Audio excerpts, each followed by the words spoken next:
할렐루야.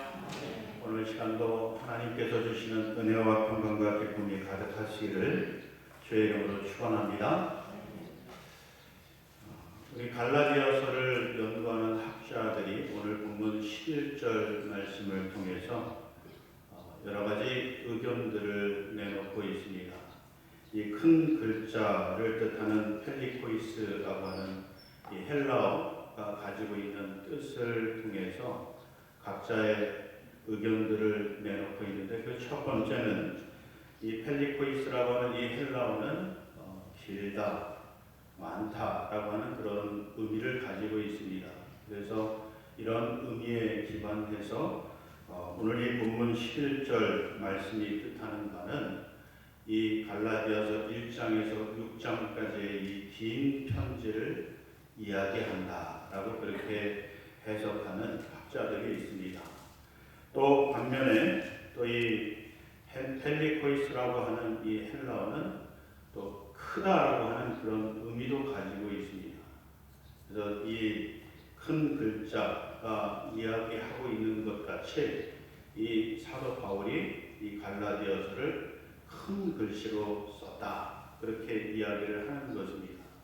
어쨌든 이 갈라디아서 이 서신은 사도 바울이 큰 글씨로 썼다, 이렇게 이야기를 하는 것이죠. 그래서 사도 바울이 직접 썼을 것이다 라고 그렇게 주장하는 겁니다.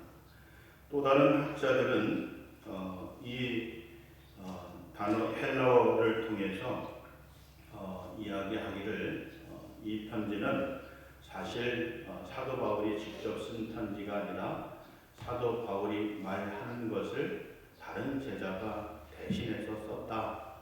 그리고 이제 마지막에 오늘 6장 11절 본문에 와서 사도 바울이 마치 사인한 것처럼, 그래서 이 편지는 내가 다른 사람을 통해서 대신 쓰게 했지만 내가 직접 쓴 것과 같다라고 하는 그런 의미를 부여하기 위해서 내가 큰 글씨로 쓴 것을 보라라고 그렇게 기록을 하였다라고 하는 것입니다. 그래서 마지막 부분만 사도 바울이 큰 글씨로 썼고, 이 앞선 1장에서 6장 10절까지의 말씀은 다른 제자가 썼다라고 그렇게 주장을 하는 것입니다.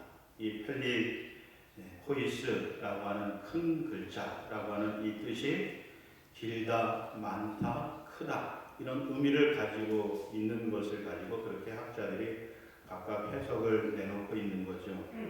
근데 중요한 것은 사도 바울이 진짜 이 처음부터 끝까지 자신이 큰 글씨로 편지를 다 썼든지, 아니면 다른 사람을 통해서 대신 쓰게 하고 마지막 부분에 자기가 큰 글씨로 쓰므로 이 편지는 내가 쓴 것과 마찬가지다, 다름이 없다. 제가 생일을 맞으신 우리 성도분들에게 인쇄된 카드에 제가 직접 제 이름을 서명을 하고 간단하게 이렇게 메모를 해서 보내드리는 것이 이 생일 카드가 제가 마음을 담아서 보내드리는 카드다라고 하는 것과 마찬가지로 이 갈라디아서도 사도 바울이 그렇게 썼다라고 하는 것을 강조하기 위해서이다라고 하는 것입니다. 이 서신의 진실성을 이야기하기 위해서 큰 글자로 쓴 것을 보라라고 그렇게 기록을 하고 있다라고 하는 것이죠.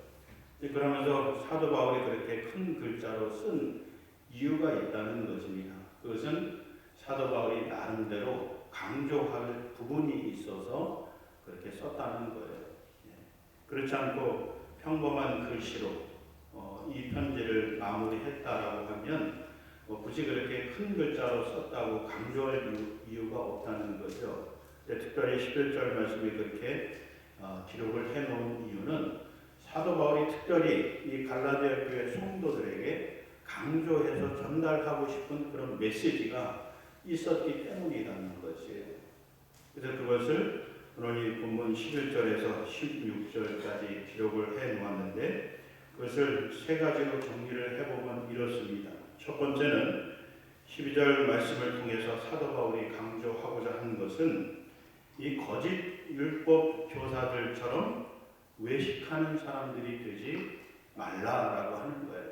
외식하는 사람이 되지 말라. 외식하다라고 할 때 이것을 국어사전에서 우리가 그 의미를 찾아보면 인체하다라고 하는 그런 뜻을 가지고 있죠. 내가 실제로는 그렇지 않지만 그러한 것처럼 보이고자 하는 모습, 이것을 외식하다라고 이야기를 하는 것입니다. 누군가에게 뭐뭐처럼 보이고자 위장하는 모습을 외식한다라고 그렇게 이야기를 하는 것입니다. 근데 이제 그런 대표적인 모습이 무엇이냐라고 할 때 바로 할례가 그렇다는 것이에요. 그럼 이 할례라고 하는 것은 구약 시대 모세를 통해서 하나님께서 말씀하신 거죠. 내 백성들을 특별히 구분해서 나타내 보이는 표식으로 할례를 행하라라고 말씀을 하십니다. 이 구약 시대에는 14세 이상의 남자들만 인정이 되는, 사회적으로 인정을 받는 그런 시대였어요. 여성들, 아이들, 또 노인들 이런 분들은 사람 대접 잘 받지 못하는 그런 시대였습니다. 그래서 14세 이상 된 이런 남자들, 특히 이제 이 할례 의식은 태어난 지 8일 만에 행하게 되어 있는데, 어쨌든 이 할례 의식을 행함으로 인해서 당신은 하나님께서 택하신 백성이다라고 하는 그런 의미를 부여를 해주었습니다. 그래서 이방인과 이스라엘 백성을 구분하는 그런 표식으로 이 할례를 행하였다라고 하는 것이죠. 그런데 이것이 그들에게 있어서는 구분하는 표식일 뿐만 아니라 또 자랑거리가 되기도 했습니다. 내가 하나님께 택함받은 백성이다라고 하는 그런 자랑거리가 되었다라고 하는 것이죠. 하나님께서는 사실 이것을 행하도록 하신 의미는 좀 구별된 삶을 살아라. 너희가 내 백성이 되려고 그러면 내 백성답게 살아야 되지 않겠느냐라고 하는 그런 의지 표명으로 그런 의식을 행하도록 하셨다는 거죠. 근데 사람들이 점점 시간이 지나가면서 그런 하나님의 뜻과는 좀 거리가 멀어지면서 그냥 내 자랑거리로, 하나의 표식으로, 하나님의 백성된 또는 구원받은 자로서의 그런 표식으로 이 할례를 행하는 그런 외식적인 모습으로 변형이 되어졌다라고 하는 것입니다. 여러분, 실제로 우리가 구원받는 역사는 우리가 성경을 통해서 보게 되면 무엇을 통해서 우리가 구원을 받습니까? 십자가의 구속의 은총으로 말미암아서 우리가 구원을 받는 것이죠. 즉, 이 십자가에 달리신 예수 그리스도, 그분을 믿음으로 말미암아서 우리가 구원을 받게 된다라고 하는 것입니다. 그런데 이 갈라디아 교회에 침투했던 거짓 율법 교사들은 그 믿음이 아니다. 설령 또 그 믿음을 가졌다 할지라도 이 외적으로 보여지는 이 표식, 할례를 행하지 아니하면 너는 온전히 구원받았다고 이야기할 수 없다. 그렇게 가르치는 것입니다. 잘못된 교리인 거죠. 오늘날 우리가 우리 주변에 이웃 이단 종교 가운데 어떤 종교는 네가 확실히 죄사함을 받거나 거듭남의 은총을 경험한 그 날짜를 기억하지 못하면 당신은 구원받았다고 이야기할 수 없습니다 라고 이야기하는 것과 마찬가지인 거예요. 이 할례가 이제 그런 표식으로 이 사람들에게 가르쳐지고 전달되어졌다라고 하는 거죠. 그래서 이 사도 바울이 13절 말씀에서 우리가 볼 수 있는 것처럼 이 할례를 받은 그들이라도 스스로 율법을 지키지 아니하고 너희에게 할례를 받게 하려 하는 것은 그들이 너희의 육체로 자랑하려 함이라 라고 말씀하고 있는 겁니다.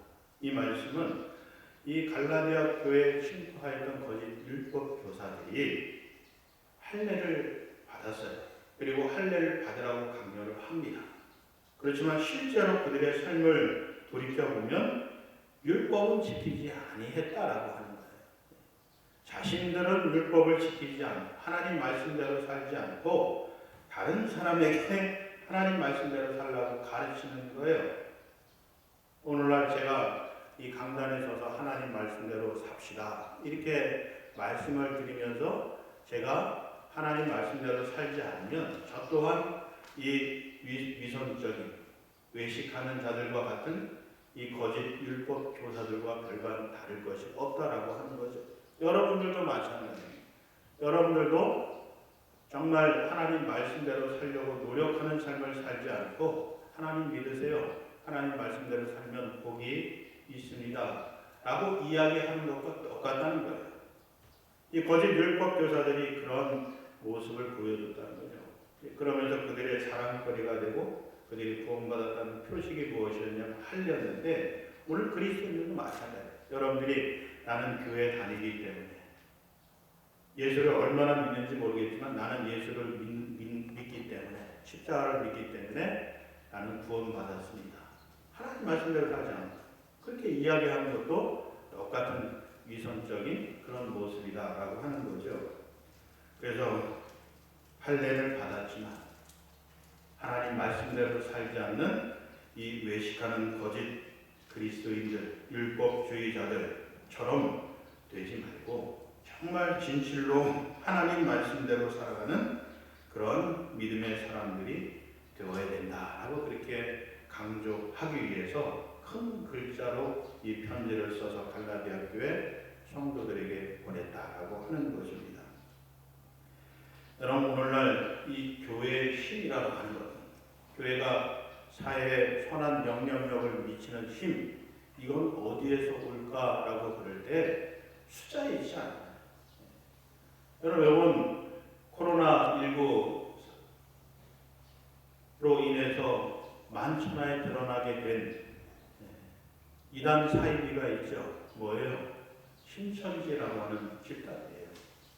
그동안 음으로 양으로 신천지에서 나온 분들이 이 신천지의 잘못된 부분들을 증거하고 또 데모도 하고 혼자서 데모도 하고 그러면서 알리기는 했지만 이 나라 온 전체가 그것을 알지는 못했어요. 근데 이번 기회로 인해서 그들의 만행이 드러났잖아요. 근데 그들의 숫자가요 무려 20만 명이 넘습니다. 20만 명이면요 대단한 숫자인 겁니다. 그래서 여러분 어떤 지역에서는 밝혀지진 않았지만 또 이런 이야기 해가지고 또 문제가 될 수도 있겠지만 어쨌든 그들이 숫자로 인해서 영향을 사회적으로 정치적으로 미치려고 하는 그런 부분들도 없지 않아 있었을 것이라는 거예요. 우리도 그런 부분들 많이 있잖아요. 우리 교회가 얼마나 크기 때문에 이 지역사회에 우리가 큰 영향력을 미칠 수 있다. 그렇게 생각할 때도 있잖아요. 근데 그게 진정한 교회의 힘은 아니다라고 하는 거예요. 어떤 게 진정한 교회의 힘일까요? 정말 진실로 하나님 말씀대로 살아가는 사람이 얼마나 되느냐. 정말 참다운 주님의 제자가 얼마나 그 교회에 있느냐. 그 사람들이 얼마 있냐에 따라서 이 세상에 영향력을 미치고 미치지 못할 수 있다라고 하는 거예요. 그 사람이 많지 않아도 문제가 되지 않아요. 한 사람이라 할지라도 제대로 진정한 주님의 제자, 하나님 말씀대로 살아가는 그런 사람이 있다고 한다면 그 한 사람으로 인해서 세상이 변화되어지고 구원받는 그런 역사가 일어난다는 거죠. 이런 사람이 있을 때 그 교회가 진정으로 힘 있는 교회가 될 수 있다라고 하는 것을 이야기하는 것입니다. 가일 아이들먼이라고 하는 목사님이 팬인가 제자인가라고 하는 그런 책을 쓰셨어요. 이 책을 통해서 말씀하시고자 하는 것도 마찬가지입니다. 오늘날 교회 안에는 이 예수님의 팬들이 많답니다. 예수님 좋아요. 또 예수님 닮고 싶어요. 예수님 사랑해요. 이렇게 이야기는 하지만 실제로 예수님처럼 자기 십자가를 지고 살아가려고 하는 그런 사람들은 많지 않다는 거예요. 그래서 예수님 팬은 많이 있지만 진정으로 예수님의 제자가 되고자 하는 사람은 많지 않다는 거죠. 그게 오늘날 한국교회뿐만 아니라 세계교회의 문제라고 하는 거예요. 그리스도인들은 넘쳐나지만 왜 세상에 영향력을 미치지 못하느냐라고 할 때 팬은 많지만 좋아하는 사람들은 많지만 주님처럼 살고자 하는 제자들은 많지 않기 때문에 그렇다라고 하는 거예요. 그래서 숫자가 문제가 되지 않는다는 거예요. 우리가 몇백 명, 몇천 명 모이는 교회다. 이게 세상 사람들이 볼 때는 와, 큰 교회다. 이렇게 이야기할 수 있을지 몰라도 그러나 그 교회가 진정 그 사회와 큰 나라를 구원하고 선한 영향을 미치는 교회냐라고 하는 것은 그 교회가 정말 그 성도들이 주님의 제자이냐라고 하는 부분에 달려있다라고 하는 것입니다. 자, 그래서 오늘 이 말씀에서도 사도 바울이 이 갈라디아 교회 성도들에게 말씀하고 있는 것은 여러분들이 진정으로 주님의 제자이냐라고 하는 것을 묻는 거예요. 이 거짓 율법 교사들처럼 외식하는 사람들, 겉으로 보이는 신앙생활에 치중하는 사람들이 되지 말고 정말 삶에서 그 말씀대로 순종하면서 살아가는 그리스도인들이 되어야 된다라고 하는 것을 말씀하고 있는 것입니다. 두 번째는요, 14절 말씀해 보시면 오직 십자가만 자랑하는 그런 사람이 될 것을 강조하기 위해서 큰 글자로 이 편지를 썼다라고 하는 것입니다. 여러분, 이 거짓 율법 교사들이 자랑하는 것은 이 13절 말씀에서 볼 수 있는 것처럼 할례 받은 사람들이 얼마나 되느냐라고 하는 거예요. 얼마나 되느냐. 오늘날로 이야기하면 아까도 말씀드린 것처럼 그 교회에 다니는 교인들이 얼마나 되느냐라고 하는 것을 가지고 자랑했다는 거예요. 그래서 우리 교회 교인이 많기 때문에 내가 힘 있는 목사야. 하나님께 인정받는 신실한 목사야. 그렇게 이 거짓 율법 교사들이 생각했다는 거죠. 그런 생각 버리라는 거예요. 그런 착각하지 말라는 거예요. 저도 그렇고 여러분들도 마찬가지예요. 정말 그리스도의 말씀대로 신실한 제자가 되기를 힘쓰는 그런 삶을 살지 않고 그냥 교회 담임 목사이기 때문에 또 우리 관악중학교 성도이기 때문에 당연히 세상 사람들 보기에도 저 사람들은 대단한 사람 또 구원받은 사람으로 그렇게 이야기 듣는 것으로 촉하지 말라라고 하는 것입니다. 이 거짓 율법 교사들이 그랬다는 거죠. 그래서 그 사람들을 자랑했다는 거예요. 자, 내가 이야기해서 설교해서 저 사람들이 할례를 받았어. 그리고 그런 사람들이 몇 명인 줄 알아? 이 갈라디아 교회에 되게 많아. 내가 어떤 사람이야? 봐라. 이렇게 사람들을 변화시킬 수 있는 그런 능력의 교사 아니겠느냐. 이렇게 자랑했다는 거죠. 그러지 말라는 거예요. 그건 잘못된 거라고 이야기를 하는 거죠. 그래서 5장 26절에도 말씀하고 있는 것처럼 이 세상에서 성공하고 부귀영화를 누리고 그런 헛된 영광을 추구하는 사람이 되지 말라는 거예요. 그런 삶을 살게 되면 어떻게 된다 그래요? 서로 노엽게 하거나 투기하고 시기하고 그래서 다툼이 그치지 않게 된다라고 그렇게 말씀하고 있는 것입니다. 그러면서 5장 19절에서 21절 말씀에서도 볼 수 있는 것처럼 그렇게 육체를 자랑하고 자기 자신을 자랑하는 그런 사람들이 결국 맺게 되는 열매가 무엇이에요? 육체의 일은 분명하니 곧 음행과 더러운 것과 호색과 이 모든 악한 열매를 맺는 그런 삶이 된다라고 하는 것입니다. 그래서 십자가만 자랑하는 사람이 되라고 권면하고 있는 거예요. 십자가만 자랑하는 사람. 여러분, 이 십자가만 왜 우리가 자랑해야 될까요? 이 십자가를 통해서 우리가 구원받기 때문에 그러는 거예요. 우리가 십자가를 통해서 하나님 나라의 백성이 되기 때문에 그러는 것입니다. 그래서 이 땅에서부터 하나님 나라의 백성이 돼서 하나님이 주시는 복과 은혜를 누리며 살아가는 존재들이 되기 때문에 그러는 거예요. 그럼 그래서 우리가 이 십자가를 자랑하려고 하면 어떻게 해야 되는가? 나는 물론이고 세상을 구원하는 이런 역사를 우리가 십자가를 통해서 경험해야 된다.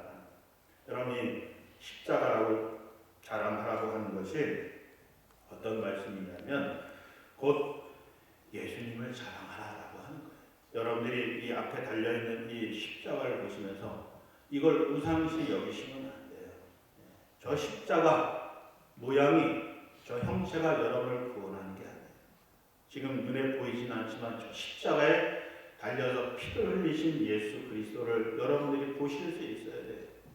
그 피가 나의 모든 죄를, 언제부터 모든 죄를 다 사하여 주신다는 그 구속의 은총, 대속의 은총을 우리가 믿어야 됩니다. 그 믿음으로 우리가 구원을 받는 거죠. 그래서 여러분들이 십자가를 볼 때마다 예수님을 생각해야 돼요. 그 예수님을 생각하지 못하면 이 십자가가 여러분의 우상이 되어버리는 거예요. 여러분이 옆에 있는 태극기를 볼 때도 마찬가지죠. 여러분들이 태극기를 보면서 뭘 생각해요? 이 나라, 이 민족을 생각하는 것 아니겠습니까?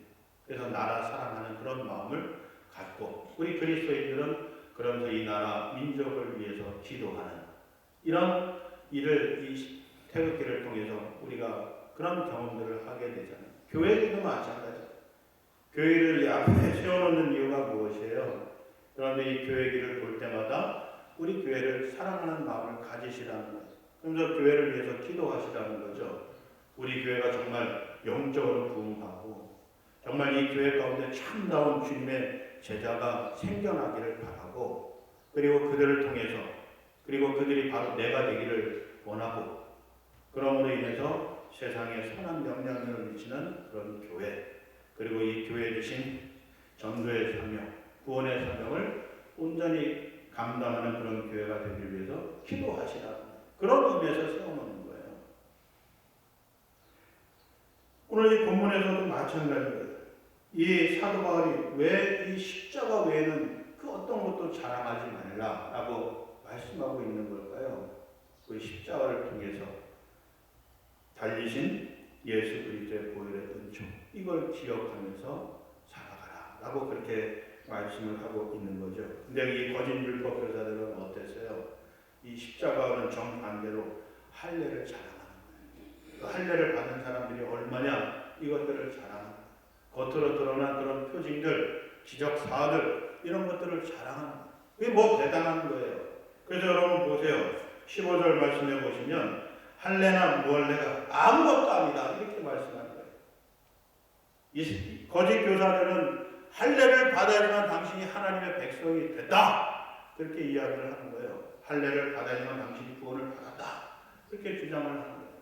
아니라는 거예요. 우리가 구원받는 것은 이 할례를 받는 것이 아니라 예수 그리스도의 구속의 은총을 믿는 것, 이것밖에는 없다라고 말씀을 하고 있는 겁니다. 또 그렇다고 해서 무할례, 할례를 받지 않는 것, 그것도 별로 중요하지 않다는 거예요.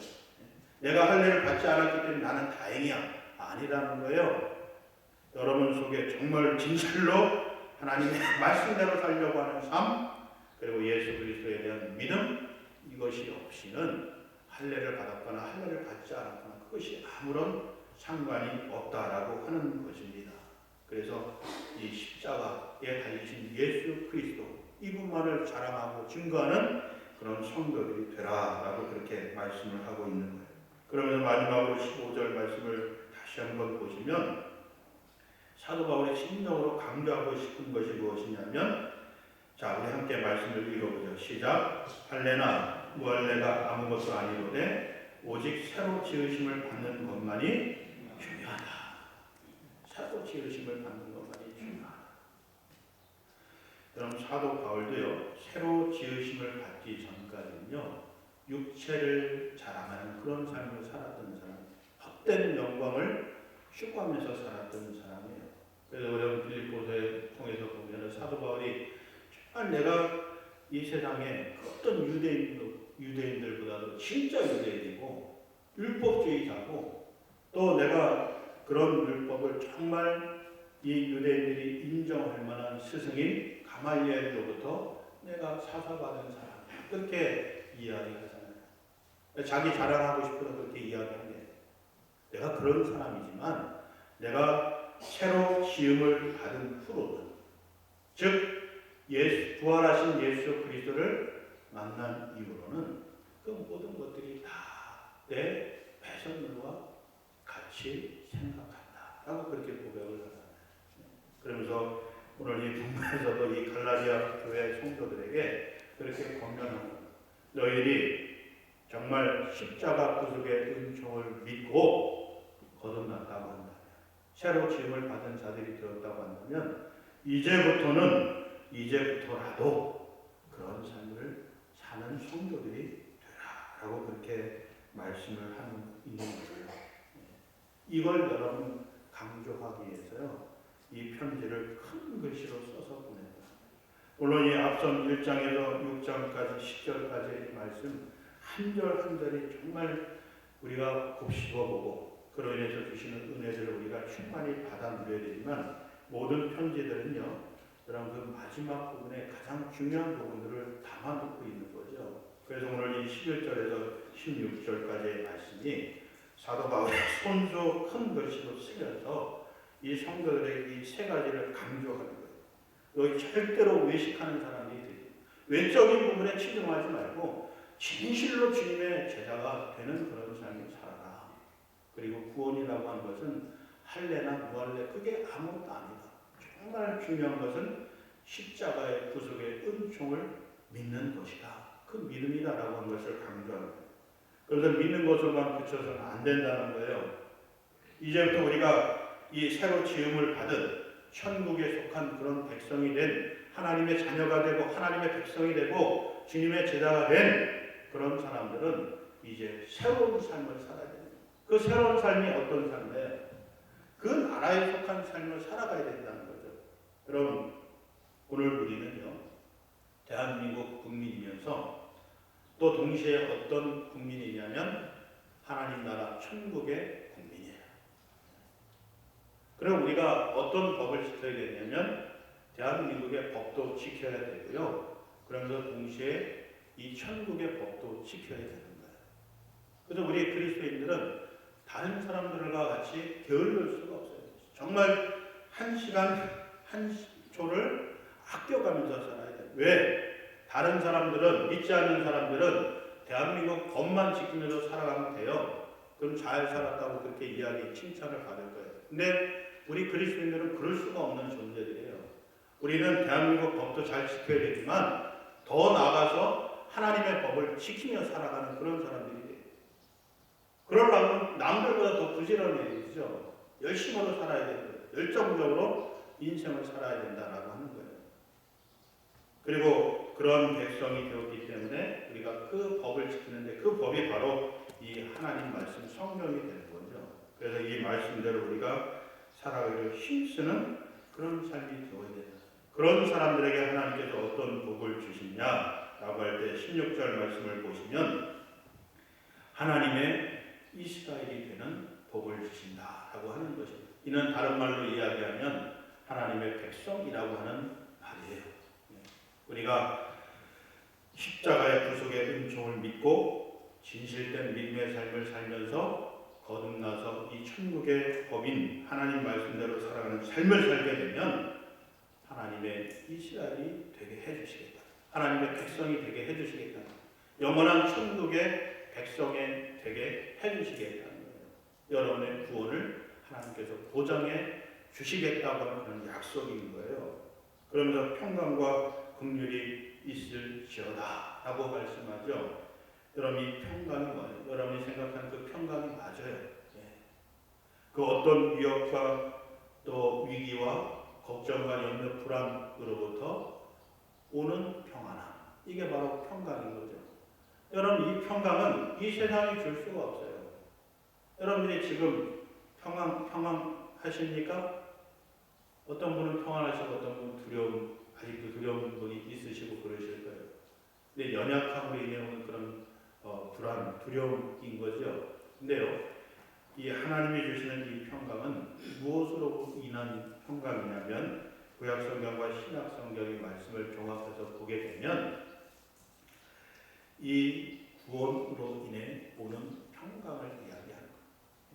그래서 여러분들이 오늘 설령 죽는다 할지라도, 코로나에 걸려서 오늘 죽는다 할지라도 여러분들이 평안할 수 있는 이유는 하나님께서 여러분의 하나님의 백성 삼아주시고 이 구원을 보장하시고 약속해 주셨기 때문에 우리가 전혀 두려워하지 않는 가운데 오는 이 평안함이 바로 이 본문에서 이야기하고 있는 평강이다라고 하는 그리고 또 어떤 복을 주시냐면 긍휼의 복을 주신다는 거예요.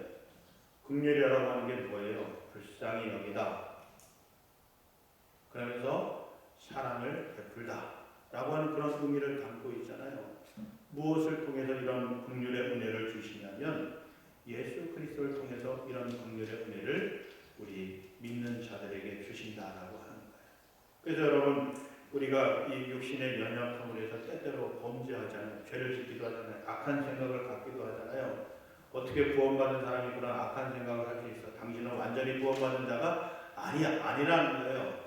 예수님의 은혜로 말미암아서, 구속의 은혜로 말미암아서 하나님이 우리를 긍휼히 여기셔서 그런 죄악 가운데서도 우리를 건져주시고 불쌍히 여기시고, 그래서 이 구원의 길을 끝까지 걸어갈 수 있도록 도와주신다라고 하는 거예요. 어떤 사람들에게 이런 평강과 긍휼과 하나님의 백성이 되는 영원한 생명을 얻는 이런 복을 더해 주시냐면 바로 십자가의 구속의 은총을 믿고 진실되이 주님의 제자가 되어서 새로운 믿음과 삶을 살아가는 이들에게 이런 복을 주신다라고 하는 것입니다. 그래서 바라보라기는 우리 단합중앙교회 모든 성도들도 이런 삶을 살아가셔서 하나님이 주시는 영생의 복과 평강의 복과 긍휼의 복을 받아 누리시는 복의 주인공이 되시기를 주의 이름으로 축원합니다. 기도하시겠습니다. 사랑이 많으신 아버지 하나님, 오늘날과 같이 혼돈과 고난과 역경 가운데서 흔들리고 있었던 필라델피아 성도들에게 이 편지를 써서 보내면서 너는 새로 지음받은 하나님의 백성이다. 세상의 헛된 영광을 추구하지 말고 십자가만 붙들고 자랑하는 삶을 살아 구원받는 일에 집중하는 성도가 되라.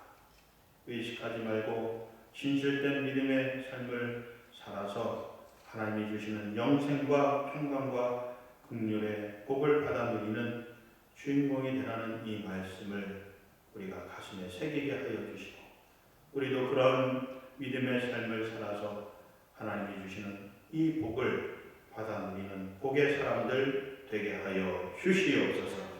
예수님의 이름으로 기도드립니다.